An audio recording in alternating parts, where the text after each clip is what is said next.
is the kimono class, and this is a modified version of the traditional Japanese kimono. I literally took apart a Japanese kimono, made a pattern, and then simplified it for the American home sewer. And it has 4 main pieces: the body, 2 sleeves, and a collar.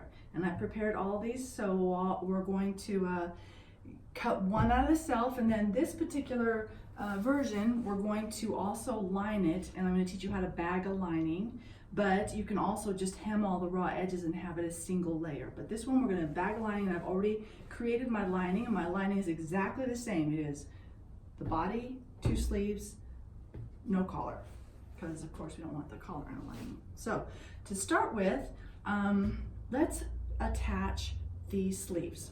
So I'm going to lay this out flat. And the sleeves are symmetrical on this, which means that there is no front or back. It's absolutely the same, which is kind of the same as the Japanese kimono. And so I'm going to place these 2 right sides together, line up these edges. Pretty easy, there's no notches on this. Nothing too fancy about it. And then I'll be doing the same thing on the other one and pinning it into place. And you can put in as many or as few pins as you'd like.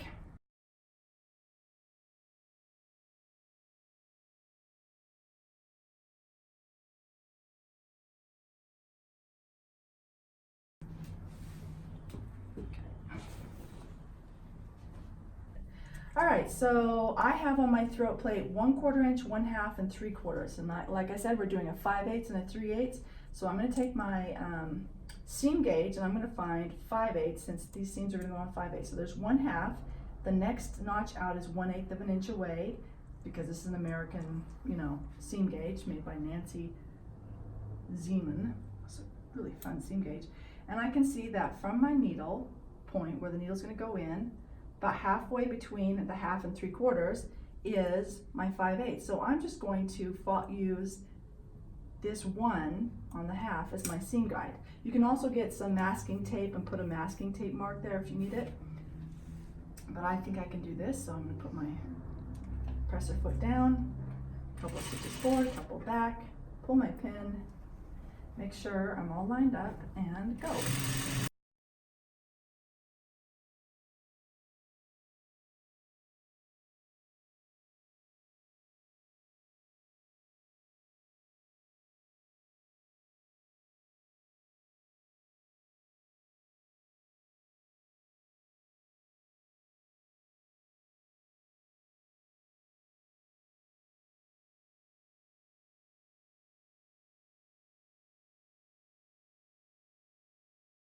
Now, when you're bagging a garment or fully lining a garment, you don't really need to finish your seams.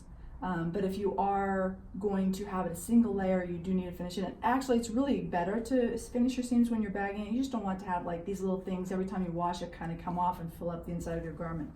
So what I'm going to do is I'm going to show a couple of different ways to finish this seam. We'll go over to the overlock machine and do that first. Really, when you're clean finishing a seam, 3 threads is enough, but since I have 4 on, I'm using all 4. So I'm just following my seam with the edge of my foot.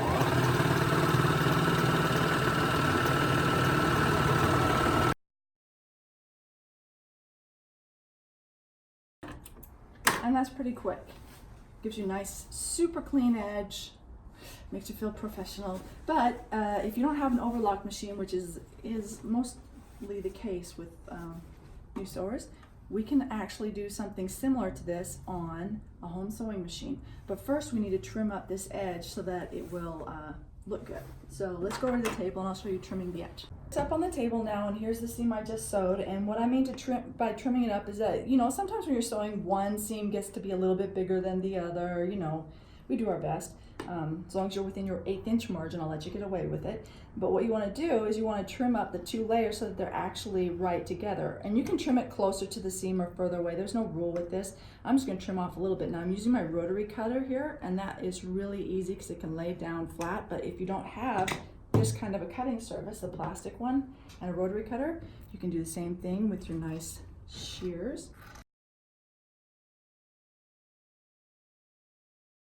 This is a Juki, and I really like this Juki. It's been through a lot, but what you want to do with, first of all, I have on my regular zigzag foot. Now I'm going to show you how to, you know, this simple, easy way, the way that's been done the most over time is just a zigzag stitch. So I'm going to find zigzag, which is 4 on here, drop my presser foot, and I'm going to zigzag kind of close to this edge. Now, you know, different people have different methods. Some people like to zigzag and have one edge go right off, so you're kind of wrapping the edge. And that can kind of bunch up your fabric near the edge, and it doesn't really matter if it bunches up. That's inside, you're not going to see it, so you can go right near the edge. Some people like to actually go like right in the middle of the fabric, and what that does, right in the middle of, you know, your seam allowance you have left over, what that does is it allows the fabric to fray up to that point and then stop. I'm not exactly sure that that's, you know, but it's easier to do that. So both of them are valid. I'm gonna go back over to the edge, and then I'm gonna show you a third method, although there are so many methods for clean finishing, but this one is called the overlock stitch for a home sewing machine. So I'm gonna pop off the zigzag foot, and I'm gonna put on this overlock foot. And if you can see here, it's got like this little bar right here. And this little bar you run kind of along the edge of your fabric, and it keeps it, when it does its zigzag, it keeps it from scrunching the edge of the fabric up. I'm gonna find my overlock stitch on my machine over here. Some of the really older machines don't have this, but I mean, you have to go back to like the 1940s to not have it. Okay, so I believe that you run this wire just slightly inside the seam allowance, and I'm gonna, there. So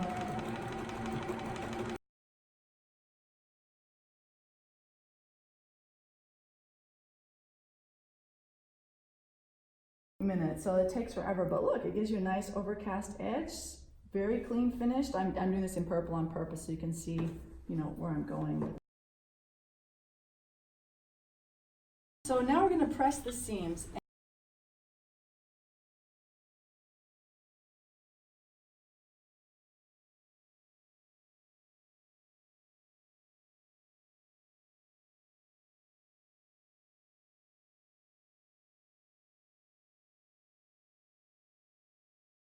Here's the next part. We're going to just fold it in half and do the side seams. And if you'll see, there's like this kind of chunk sticking out, and if that bothers you, you know, you can take your scissors and trim it off. It doesn't bother me so much, but as you'll see, that's our curved shape that we're going to be following. And sometimes if that's kind of hanging off, you'll get confused when you go over the seam. So you feel free to do that if you want to. Basically, we're going to just be folding it in half.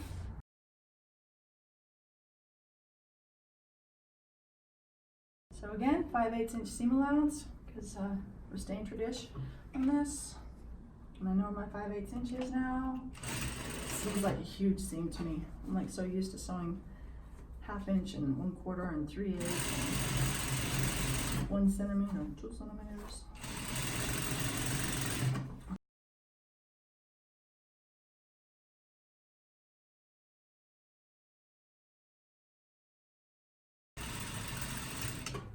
Okay, other side, and then we'll clean finish those edges. I have clean finished the edges in here, and I have pressed them. Now with side seams, you always want to press towards the front. It's just get used to it, press them towards the front. The thing I need to do before I pin that on is I need to actually sew these ends in place. So I'm going to put this right sides together, and I'm going to do a 3/8 inch seam across the bottom on both sides. Which I've rounded off with.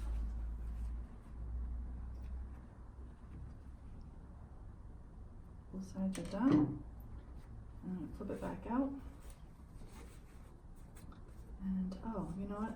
I'm going to kind of trim that at a diagonal because it's a little bit bulky. Your fabric may not be bulky, but if it is, you can just, as long as you don't cut the seam, you know, that's cool. Trim it off a little bit, take some of that bulk out, take something and kind of poke your corner out. It's a sewing machine, and that just can save you so much time if you can just do that, because oftentimes there's a lot of little piddly stuff like this where, you know, it's kind of a pain if you have to go into the other room or out to the hallway or all sorts of stuff. So now I'm going to press my whole collar in half to make it easy for sewing.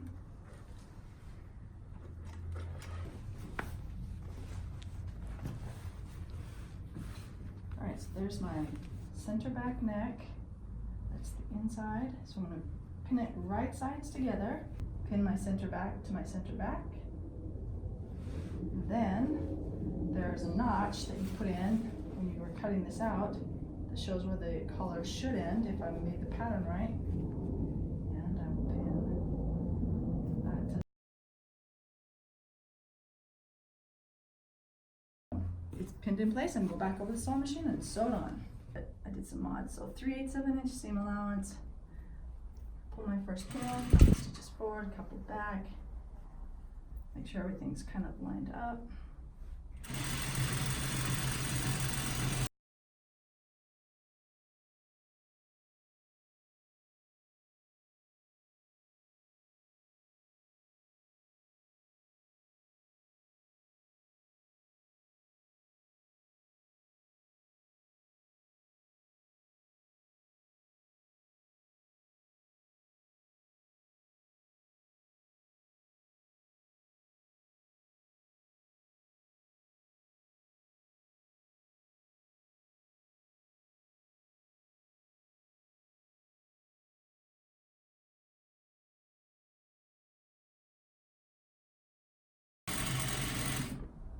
And it worked. Collar length is correct. Now, I've got this whole thing made.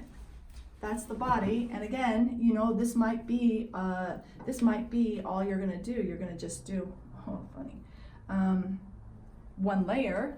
And so if you're doing one layer, then you're gonna go through and you're gonna hem the sleeve, you're gonna hem that sleeve, you're gonna hem the body, and you're also going to do your seam binding along the neck edge. But what we're gonna do is bag it. And I have my magic lining already done. So what we're going to do is put right sides together and sew it inside out. I'm going to start with the neck edge. So this is going to be kind of confusing, but because it's just like a bunch of fabric here, but I'm going to stick this inside of here just to kind of do a demonstration. So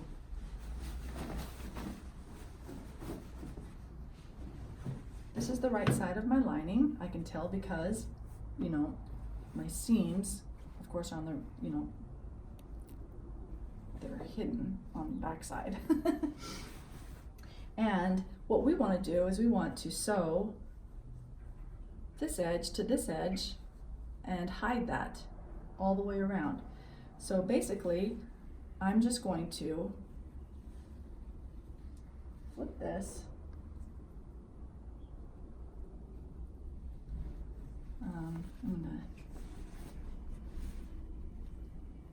There's my two notches. I'm going to line up those two notches, the lining notch and the self notch where the collar starts. I'm going to do the other thing on the other side. Oops. All right. So,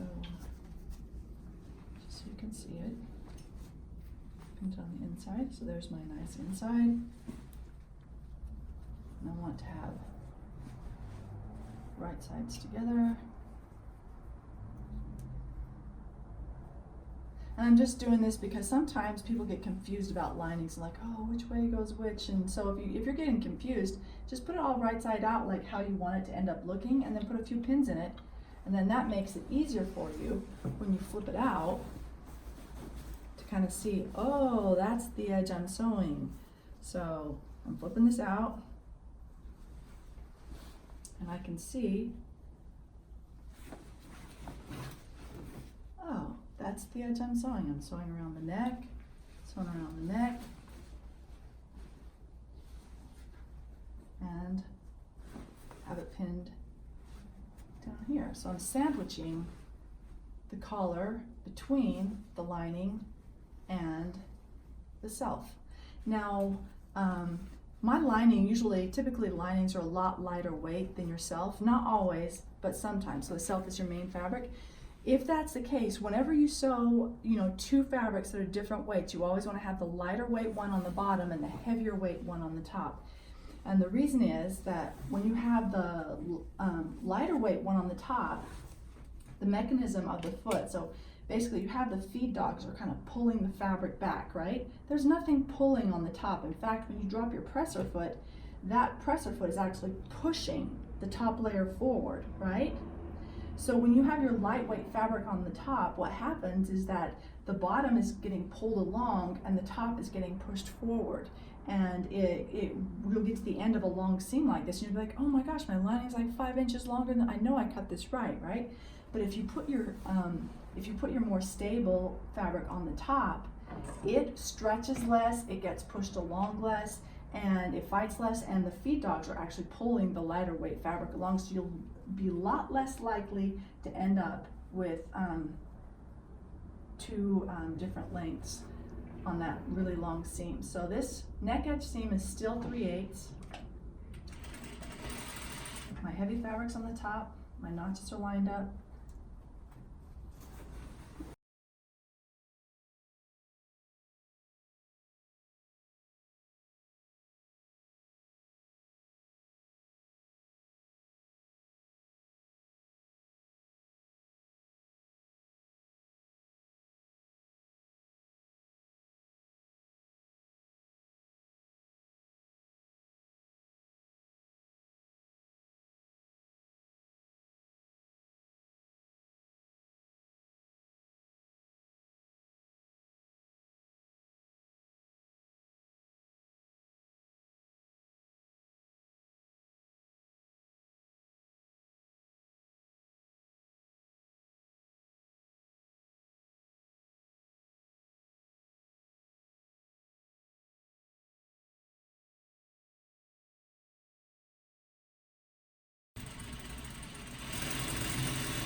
Shakalaka.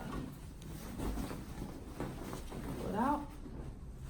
And you have an attached lining. Now this could very well be a reversible kimono. Like you could do, like red on one side and orange on the other, or whatever you wanted to, so you could wear it inside out. If you were doing that, then you wouldn't want to do any kind of an understitch. If you're doing a lining like this one, I mean, this is never going to be reversible. It is a good idea to do an understitch, and I'll show you what an understitch is really quick, and you have to do it at this point in time. Basically, you just want to flip both seam allowances towards the lining side, and you want to sew really close to the edge, this edge of the lining, without going off of it. And what that's going to do is it's going to keep the lining always towards the inside when you wear it. We'll keep it from like kind of flipping out and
so that is understitching, and that's going to keep that looking really good on the inside.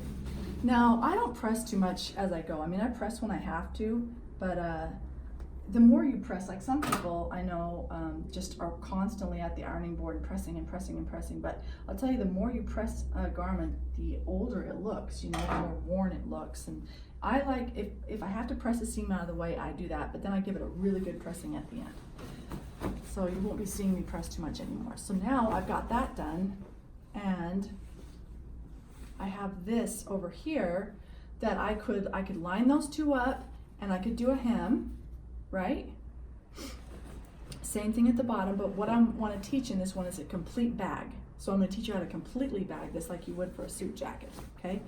So to do a complete bag, you really want to have the lining portion just slightly shorter than the self, because you don't ever want your lining to stick out on the outside. So I'm going to go and trim off just 1/4 of an inch on the end of both sleeves and on the end of the body, and then I'll be right back. Right?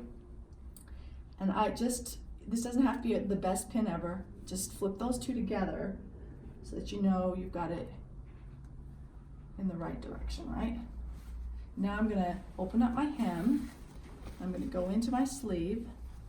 I'm gonna pull that out. And see, here's the thing. When we do the sleeve, we're actually gonna be sewing it. I'm gonna pull that pin again. And I'm gonna pin it on this side. It's kind of funny because you're gonna be sewing it in a strange tubular form. Like I'm gonna be sewing them kind of, I call it kissing. They're kind of kissing around the edge, but it's not gonna be like one inside the other. You're literally going to be kind of going around each other. And it's a hard one to get your head around. That's why I'm saying when you just set it up how you want it to be, flip the seams under, pin it, and then flip it out, and you'll see how it's supposed to be. So now I'm going to do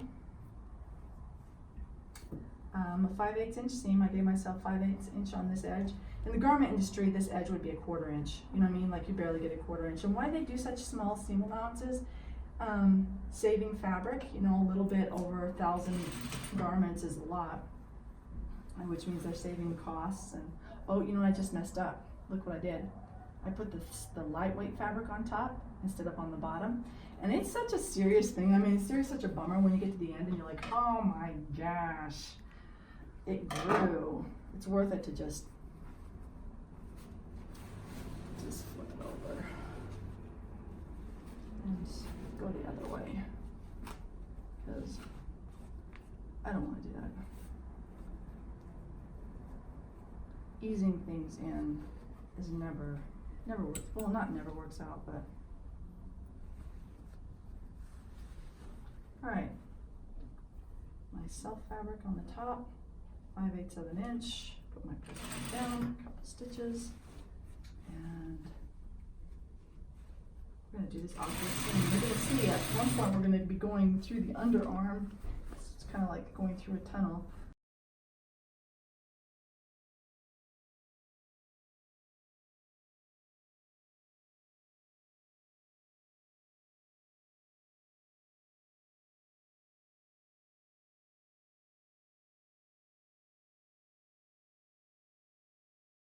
So I have about 1/4 of an inch that I am either gonna have to unpick this and set that seam a little bit deeper, or I'm going to do what I call a pin ease. It's kind of cheating, but it keeps your fabric from shifting. You put a pin with just a little bit of extra ease between each pin, so it kind of eats up that extra fabric, and without making any puckers. And I might want to hand walk it over the pin, and actually, you know, these pins are silk pins, so they're going to actually bend as I do this. I feel so bad. Sorry, silk pins. You've been very good friends of mine. Going to be bent now. But that's going to get me to the end. Hopefully that doesn't happen to you. If it does, you got to trip. Got to work around. All kind of awkward and clumsy, and what you're going to want to do is go back on the inside and pull it out and see how you did. Stick your arm through. Boom. And there it is. So we do the same thing to the other side. Okay, so basically this hem, Again, you can, you know, fold it up together and do a hem like that if you want to, but I'm going to complete the bagging if you don't mind. So this hem, basically what I'm going to do is I need to put, this is my right side, this is my right side, I need to put right sides together. So I'm going to bag it, boom. Like, oh my gosh, but then if you sew that seam across the bottom, how are you going to get at it, right? So the trick with bagging is to leave yourself a little escape route. You know, you basically, like, I'll sew from here to here, stop, then I'll start again a few inches later, maybe a hand's width later, and go again. I worked with this woman, Helen, in New York City, and she could bag an entire suit jacket through like a straw. I don't know how she did it, but she was really good at it. I usually like to leave like a good hand's width. So I'll line up my side.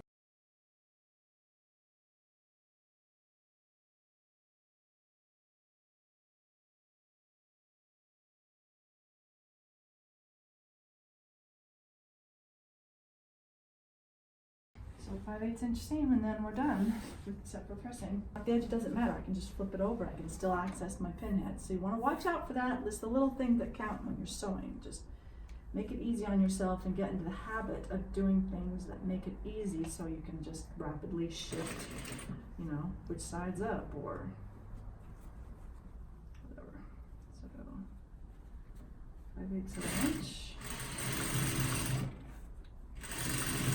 And again, see, it's all going to be on the inside. You're never going to see it, so you can leave this raw edge.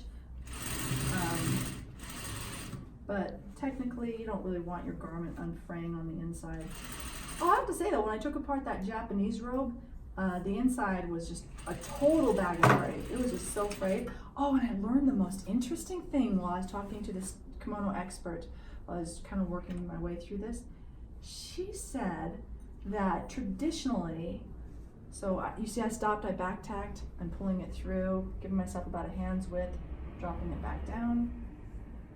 She said that kimonos, when they would launder them, they would literally unpick the entire kimono, like take the seams out, wash each fabric piece separately, stretch it out to dry, and then reassemble it all by hand. Like, that was traditional kimono.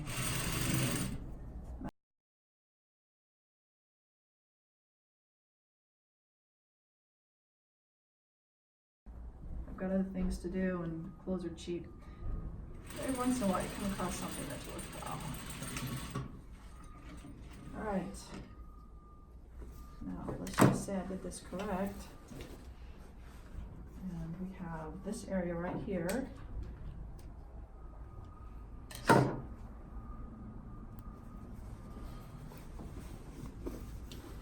just going to start slowly easing. You don't want to pull too hard because you don't want to rip your lining or whatever. You just kind of give birth to your garment.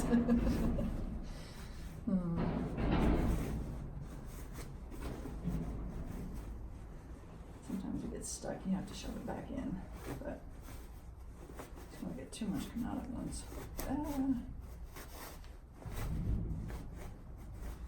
Unlike Helen, I just don't have the patience for it. I don't know how she got entire suit jackets out those little straw openings. Her openings were so small, she literally didn't even have to like hand stitch them closed because you couldn't find them.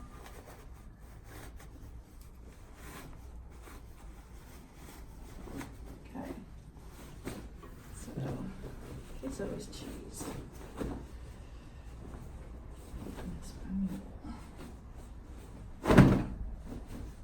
It's all out. Right side's out. Collar's done. That's done. Oh. Oh, okay. We want this to be nice and tight here. You know what I like to use when I'm getting to these corners and I can't access them? I'll use a seam ripper. Or sometimes if you have a sturdy pin, you can get your pin in and you can kind of like get into that corner and pull it out. Get yourself a nice sharp corner. So we're just left with this little opening in the bottom, and then this garment's done. I mean, you can do all sorts of fun things. You can embroider it, put embellishments on it. sew the hems in place and stuff, but here we have our little opening, and I'm going to get a hand sewing needle, and I'm just going to go done. Okay. Oh, and then of course the last thing you need to do is spend about a half an hour pressing it out so it looks good, because this doesn't look good. I'm going to press it out.